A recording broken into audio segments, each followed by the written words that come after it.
is Arnel Madraso. I'm the teacher vlogger. So today is July 16, 2021, and it is 6 a.m. Early 6 a.m. and we are here at the rooftop of my mother-in-law. So this is the property of Agana, my wife's property. So the location is, this is Kasumpang Drive, San Jose Road, Zamboanga City. So this one is facing ABS-CBN Tower, and then this side is facing the grandstand. So I thought of vlogging because it's a good day to vlog.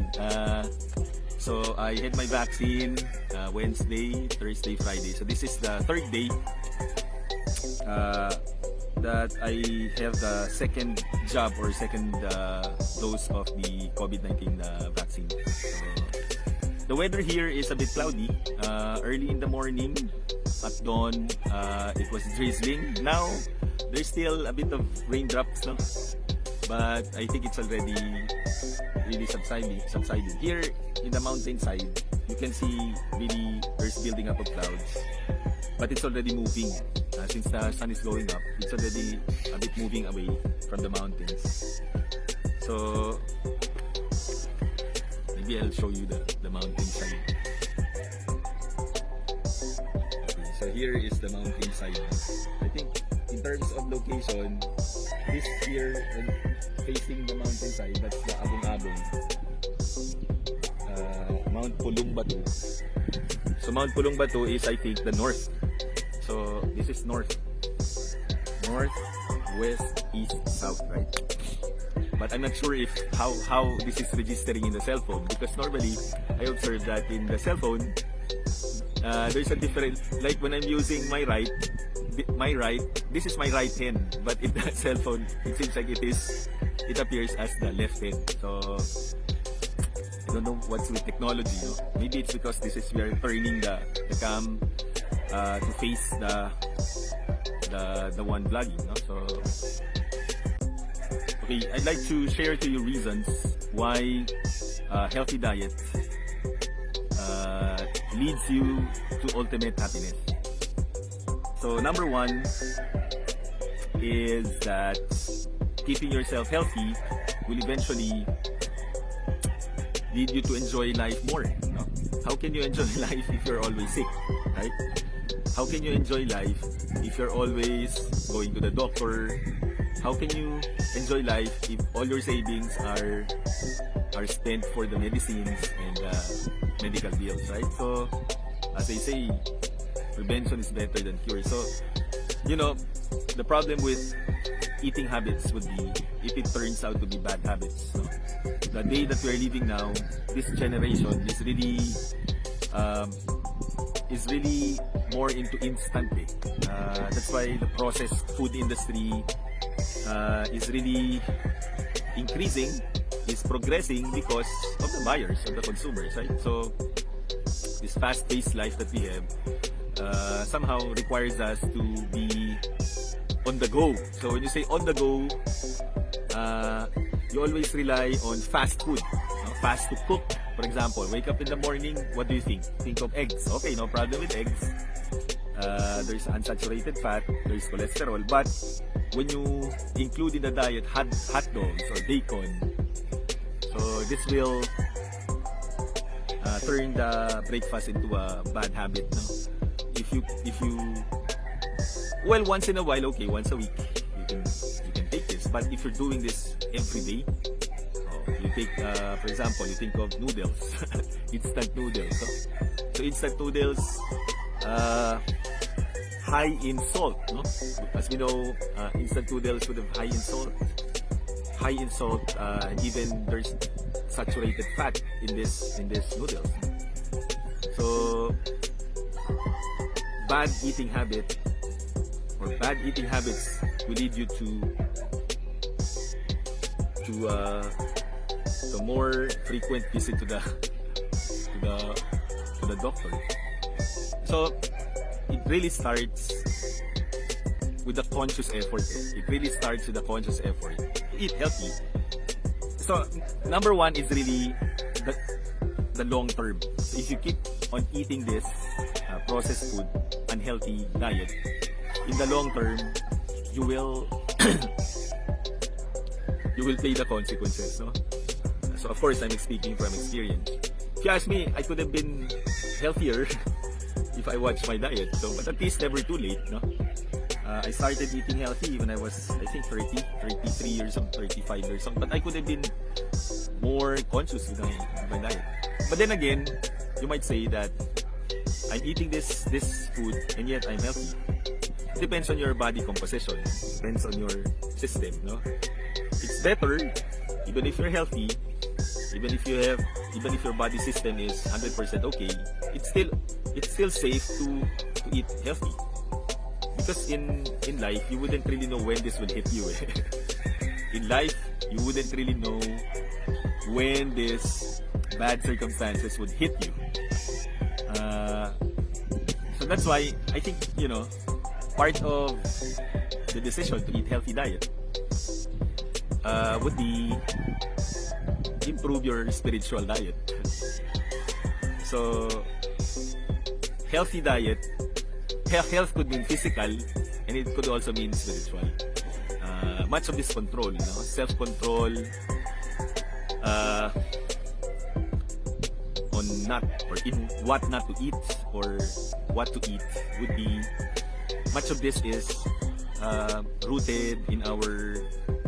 Much of this is rooted in our spiritual life. So if we don't listen, so God would say gluttony is sin. I learned this when I was still in high school. Since I graduated from a religious school, it was really emphasized gluttony is a sin, right? So if you eat more, anything in excess is already sinful because it's bad for your body. And yet, even if we are aware that gluttony is a sin, we still eat in excess. That's why when I came to really know Jesus Christ, and when I came to know Our Lady of the Pillar, when I really became close with the saints, there's really self-regulation. I really learned self-control. Your faith, whatever it is that you believe in, will always lead you to the right path. Obedience. So self-control or self-regulation for me is really rooted, deeply rooted in our faith, in our spiritual life. So when God would say, don't do this, don't eat this, you just have to abide. Otherwise, you will suffer the consequences. So, I think that would be it. There are two things, two reasons, main reasons that will lead you to ultimate life. Number one, to really think of the consequences as early as now for the young people. If you want to enjoy life more, if you want to enjoy your remaining your years ahead, the years ahead of you, if you want to enjoy them, travel or spend time with your friends, family, you can do this if you're healthy. If you're not, I don't think you will really enjoy life if you're always going to the doctor, spending your savings for medicines and all, maintenance. So there are so many things that we realize during pandemic.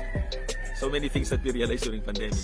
Those who are, my observation, those who are healthy are the ones who are able to help more because they're able to go out and help, share their services, share their resources, more so share their efforts, physical efforts, donate, or so those who are not would prefer to stay home.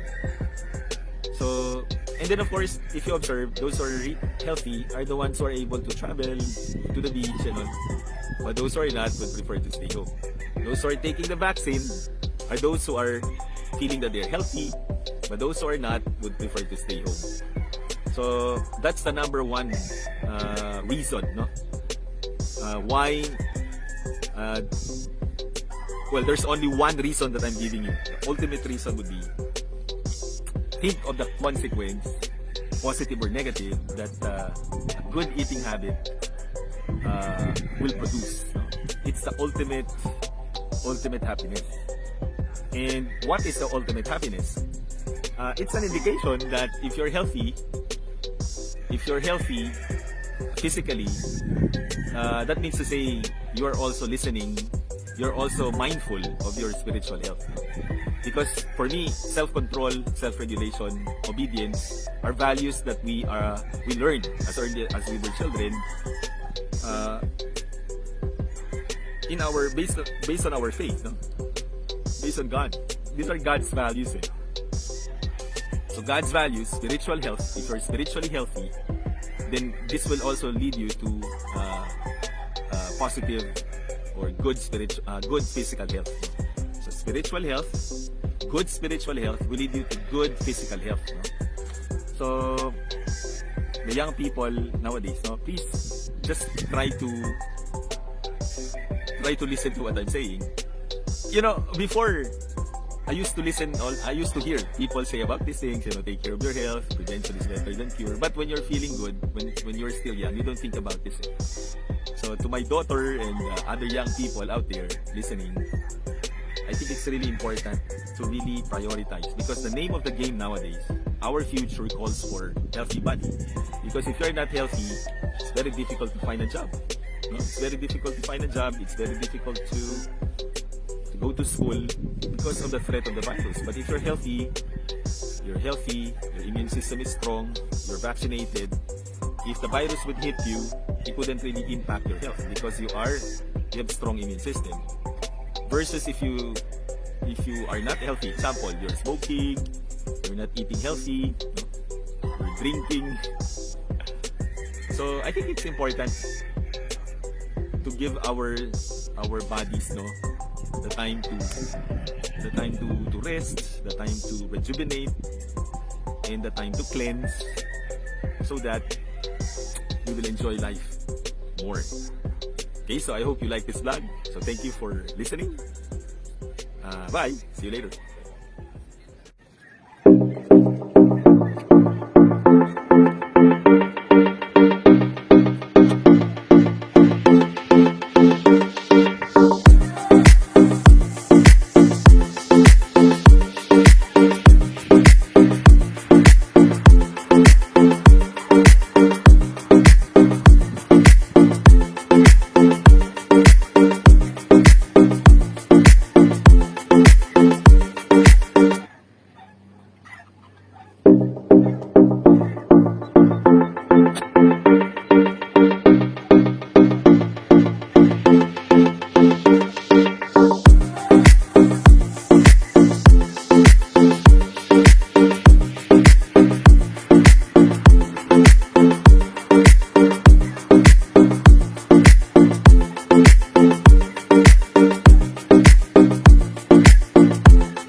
Okay, so breakfast.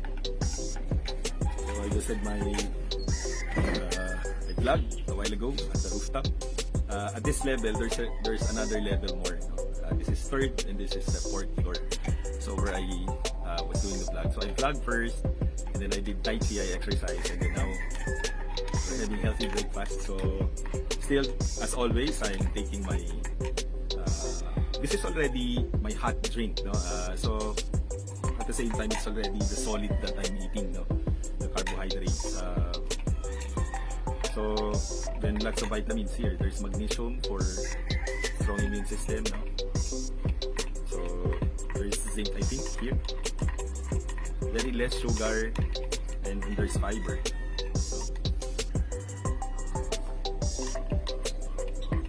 So after I exercise, sometimes simultaneous while I'm taking this. This is not heavy, this is really something that is light. That's why while I'm taking this, I'm already doing the Tai Chi. The thing with Tai Chi is that it's really not demanding in terms of the physical stress, no? You just go with the flow. It's just like going with the water, no? The movement of Tai Chi is just like the water, no? For the Chinese, it's just like, you know, you're just flowing with nature. Do not resist, no? Just go with the flow. The and then you don't even need to really exert effort. Just, you know, but what is the beauty here is that you're giving prominence to the breathing. You really have to breathe in and out, because that is exercising the lungs. And then the movements, if you have any body aches, the body aches will be gone soon, because you're stretching. Stretching is good for, you know, those body aches that you feel. By the way, there's scientific fact about Tai Chi connecting to arthritis. No, if you have arthritis, then this is good. Good exercise for the joints, no, where you're having problems, no.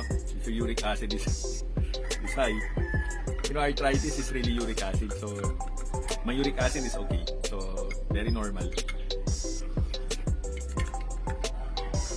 As regards uric acid, just avoid nuts, anything that the seeds, even the seeds of okra. if your uric acid is high, the seeds of the okra, the white ones, are really not good for your uric acid. And then all the nuts, no, beware with nuts, no. That's why I'm not really eating.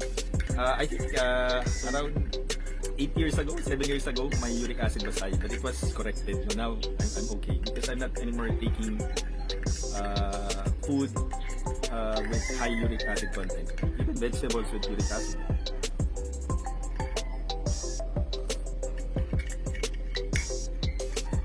Okay. So we're mixing oats, instant oats with apple. So this is I have here avocado. Actually, avocado is good for the liver, no? Read the literature, this is good. But this contains saturated fat, no? Not good fat, no? Just like what you find in olive oil. So in fruits, no, with good fat. So this is one is good with the content of fat that would be good for the body, no? So but not too much, no, not in excess, no. So if you notice, I slice it. Last night I ate half, and now I'm planning to just eat half of this, and then the rest maybe apple. So I usually slice the fruit so that there's still control. So if I'm already full, I will not be eating anymore. So I'm thinking of eating half of apple, and then maybe a quarter of the orange, and this one maybe a quarter of this. Then I leave this in the ref. If I'm hungry later, I will take this for snacks. I don't eat any processed food. If I don't have fruits, I eat omega-3 crackers of Skyflakes, no? But if I have fruits, if I'm hungry, I take fruits rather than unhealthy snacks, no? Or if I don't have anything, if I'm hungry, I take the oatmeal, no? So let's eat the apple first.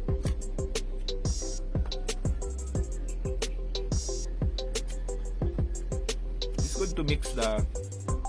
If you try this, you slice and then you mix the apple with the orange. When they're mixed, the flavor of the apple and the orange complement.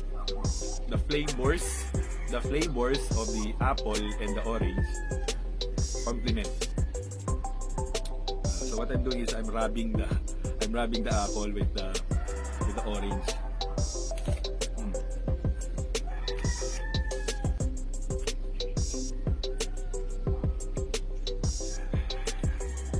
You know, the sweetness that you get from the fruit, it's really different with the sugar that you take, no? That's why this one, the oatmeal, this is really very less sugar, no? For those of you who have high sugar level, you won't enjoy this. But if you take this as often as you do, your sugar level is going down, and then you're used to it. I don't remember adding sugar to my Milo. Now I'm a bit, you know, I'm controlling the drinking of Milo, because, you know, I read somewhere that, you know, the sugar level of Milo is quite high. I only take Milo if I don't have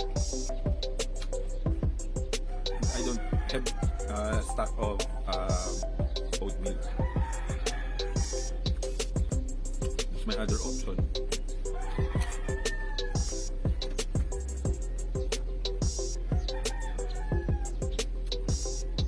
Our sleep last night was great, no?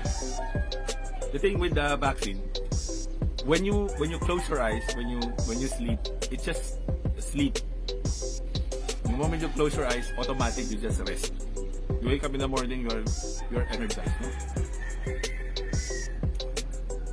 That's the feeling of being vaccinated. So when you're vaccinated, it's as if your body would just invite you to rest and sleep. You cannot really do arduous activities. If you do, then there's a consequence. The consequence is you don't feel good. Sometimes heart rate will increase.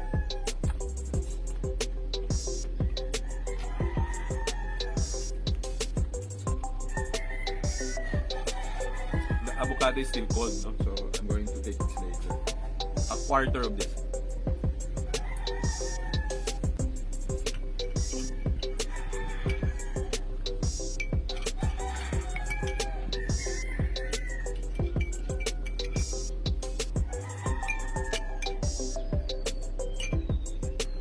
Later I'm thinking of cooking fish. The thing now is I'm not able to go to the market because I'm resting at home. So we rely on the stock food in the freezer. But normally when I'm able to go to the market as much as possible, from market to kitchen, I am avoiding stocking food for 1 week, 2 weeks in the ref. No? So that's also good. It's better to go to the market. What you buy, you cook. Because when you leave that for quite some time in the ref, no, it's not anymore that fresh. So fresh eating is still more preferable. Good thing here in San Jose, there's a market nearby, somewhere in Planet. But I will still have to ride my motorbike.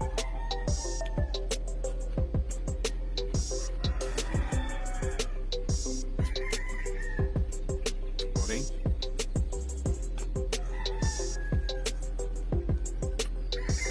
So that's the activity for today. So I already vlogged.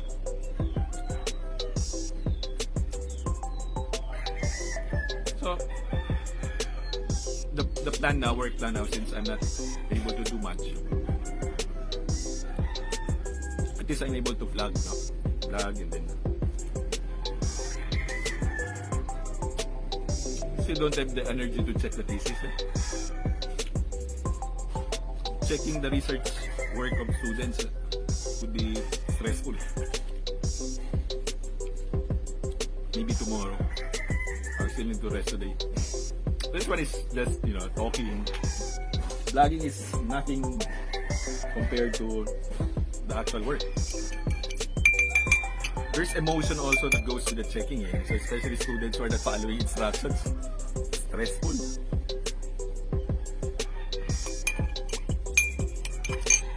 Maybe I'll start working tomorrow. Just checking. Just here at home. But I already saw their work. That's for final output. I am checking the final output of the BIOS 3A students. They were my students. I was the research professor. So they passed, no? They already passed the final defense. All I need is to check their final output. So normally it's where the things that you didn't see before, you still see, okay, so there are still errors here. Normally in referencing, no? So I'm planning to have it so Saturday, tomorrow. Maybe I'll check it on Monday. Monday na lang siguro. So I can fully rest. So remaining days, just fully rest. This vaccination, somehow this will help really decrease cases, because imagine if there are 700. Example, if there's 700, for example, 700 in Winsu who took the vaccine, 700 people would stay at home for 14 days. Or let's say not all will follow, but I think majority would prefer really to stay at home. Because that is what, in Winsu, it was really clarified. It was really emphasized that once you take the vaccine, your immune system is down. No, you're weak because the vaccine taken the antibodies and all are fighting in your body. So they're having a battle in your body. So you need to rest because your body needs to recover and all. The feeling of being a bit under the weather would mean that you need to stay home. So for that 700 people who would stay at home, if not 700 people, let's say around 70% would stay at home, that's already a very big help in controlling, no? So they will just stay at home. Then plus those also in quarantine. And then let's say it's by schedule. So daily, let's say you have 700 in different places, no? So that would really help people. Convince people to stay home because they don't have the choice, because they don't feel good. But you know, some are still going to their workplaces because they're essential jobs. So but they have strong immune system. But it's really suggested to stay home. Over eat fruits. Okay, I already ate half. Cannot. I'm full. So I'm just going to eat.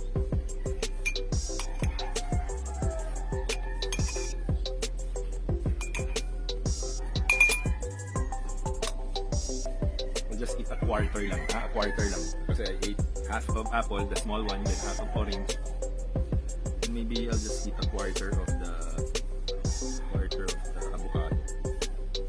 Good thing now that my wife is already turning into healthy eating eventually.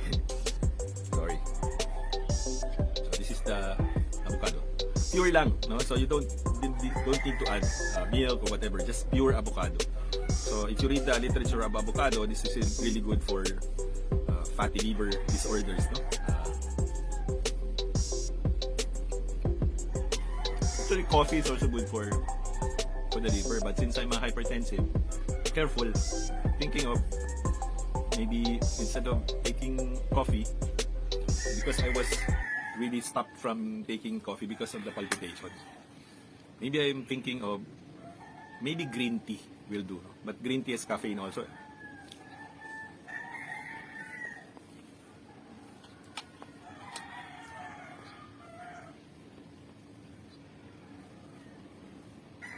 Yeah. A quarter. So we will edit this and going to publish this later. Bye bye.